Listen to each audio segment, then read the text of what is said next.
মুখখন কি উজ্জ্বল হৈ আছে দেখিব স্বাস্থ্যৱানটো গৰমলৈ বেয়া বুলি নকয় সকলোবিলাক ভাল চকাটো মানে মোৰ সেই খানা নহয় আইটো ক'লে যে যিজনী আহি থাকে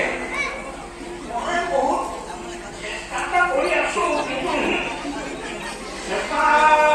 অকলে যাবলৈ পাম এতিয়া ক'ত দিওঁ মানে ল'ৰালৈকে পইচা ওলাই পেলাই সেইখন দৰকাৰ প্ৰসাদ হেৰি খাত পূজা লৈ খাত এতিয়া মই খালো কেনেকে ল'ৰালৈকে যিখিনি পাৰিছো আৰু কৰিছো আৰু সকলোকে ক'লো এটা নাতিলো খকুৱাৰ গাত সৰু বৰ বগাই তই আহিছো নাই তাৰ দেখা দেখি নাই আহিলে কোন লগত ভিতৰত সোমাই ক'ব নোৱাৰা একদম দহা লগাই খাইহে খাই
কি কৰা? অকাম বুলি ক'লা মই অকাম বুলি ক'লা